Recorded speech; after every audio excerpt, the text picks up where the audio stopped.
of reverence, too often overlooked, that shows itself in the orderliness of the worship service itself. Reformed worship services. The worship services introduced and restored to the church by Calvin, and proper Reformed worship services today are orderly worship services. That orderliness itself is an aspect of reverence to God. In the interests of reverence, Calvin championed orderliness in the worship services. Third, Calvin promoted simplicity in the public worship of God. Simplicity. This meant for Calvin, simplicity meant an absence of every distraction, all of the clutter of rite and ritual that Rome had introduced.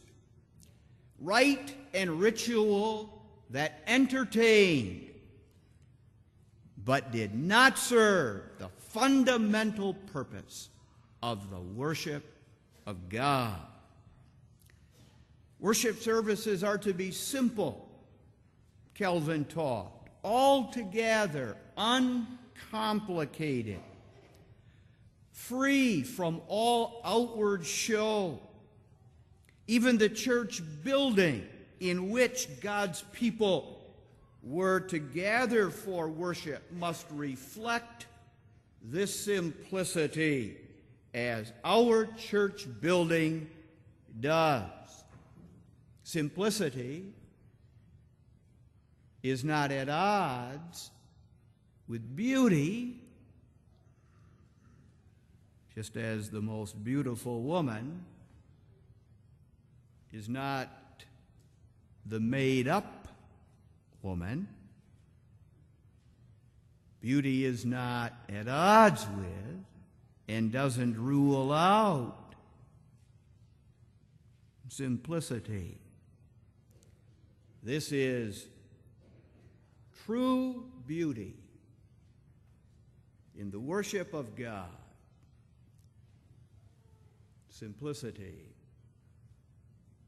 Simplicity in worship that stands in the service of the focus of worship.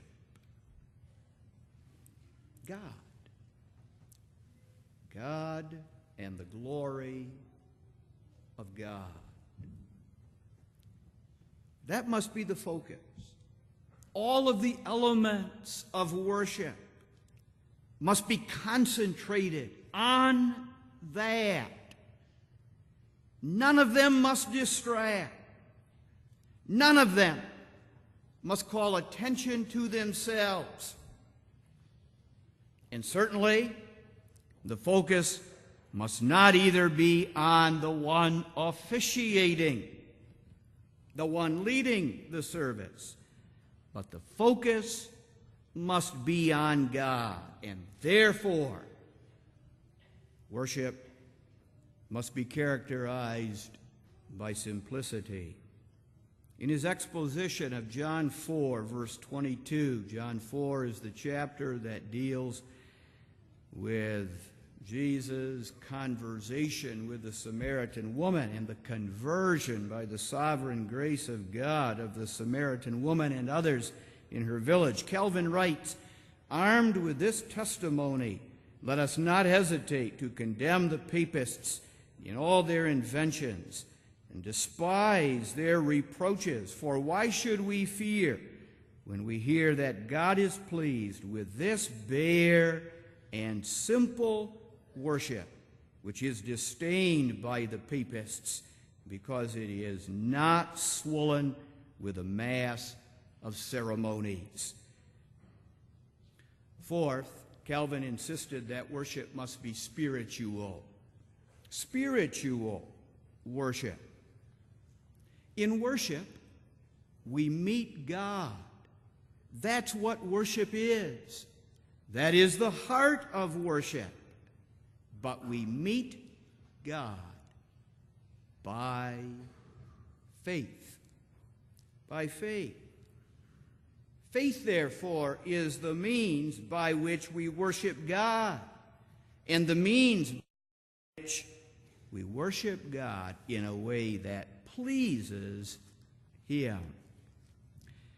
Calvin referred time and again in this connection to Hebrews 11, verse 6. But without faith it is impossible to please God. For he that cometh to God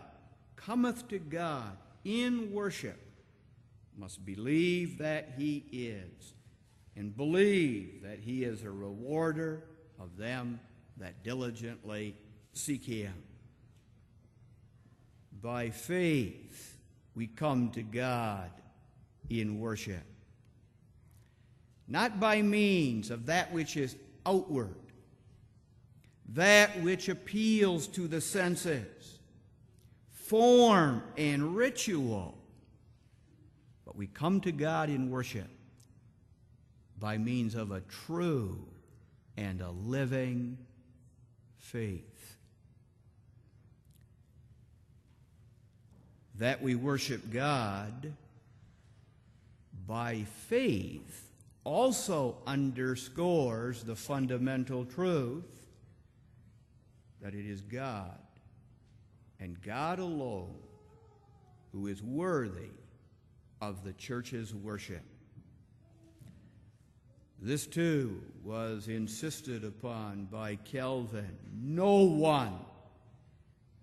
one else is worthy of our worship but God alone. Not the saints, not the Virgin Mary, not any angel, but God alone. He alone is worthy. Fifth, Calvin insisted that worship was to be governed by the will of God. This fifth important principle of worship was a principle that Calvin defended vigorously. We often refer to this principle of worship as the regulative principle. Calvin never used that terminology. He never spoke of the regulative principle. Nevertheless, Calvin held to the regulative principle, and Calvin insisted upon it, that God is to be worshiped as he himself has revealed it is his will to be worshiped. It is not enough that people have sincere motives within.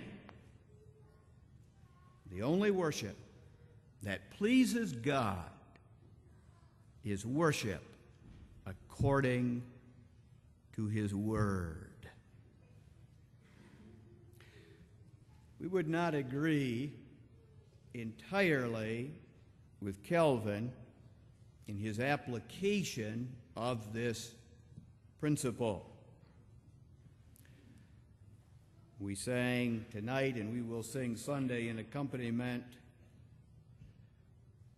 to an organ or a piano, and Calvin rejected all musical accompaniment.